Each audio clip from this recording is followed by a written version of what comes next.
రేవంత్ ప్రభుత్వం ఎస్టీలకు 10% రిజర్వేషన్లు కల్పించిందన్నారు అసెంబ్లీ స్పీకర్ గడ్డం ప్రసాద్ కుమార్. రాష్ట్రంలో ఎస్టీలకు 17,600 కోట్లు కేటాయించారన్నారు. గత ప్రభుత్వం తండాలను పంచాయతీలుగా మార్చినా కనీస సదుపాయాలు కల్పించలేదని విమర్శించారు. అన్ని వర్గాల అభ్యున్నతికి కాంగ్రెస్ ప్రభుత్వం కట్టుబడి ఉందన్నారు పీసీసీ చీఫ్ మహేష్ కుమార్ గౌడ్. లంబాడీలు రిజర్వేషన్లు పొందారంటే ఇందిరాగాంధీ సాహసోపేత నిర్ణయమే కారణమన్నారు. హైదరాబాద్ ట్యాంక్ బండ్ దగ్గర ఇందిరాగాంధీ విగ్రహానికి నివాళులర్పించారు speaker Gaddam Prasad Kumar, PCC chief Mahesh Kumar Goud. వీరితో పాటు deputy speaker Ramachandra Nayak, MLC Addanki Dayakar పాల్గొన్నారు. చేసిన సహాయానికి మరవకుండా ఈరోజు ఈ కార్యక్రమాన్ని చేస్తున్నందుకు తెలంగాణ రాష్ట్రంలో ఉన్న లంబాడీలందరినీ మనస్ఫూర్తిగా వారిని అభినందిస్తున్నాను.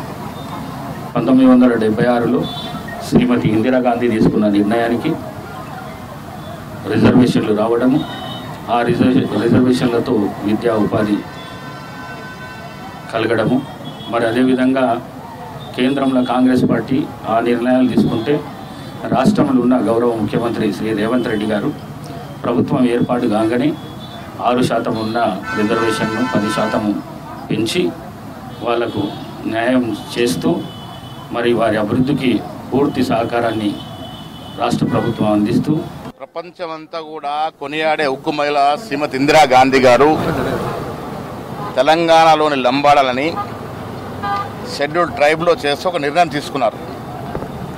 ఇవాళ విద్యాపరంగా, రాజకీయ పరంగా అన్ని రంగాల్లో లంబాడాలు తెలంగాణలో రాణిస్తున్నారంటే 50 ఏళ్ల క్రితం ఇందిరాగాంధీ గారు తీసుకున్నటువంటి ఒక సాహసోపేతమైన నిర్ణయం.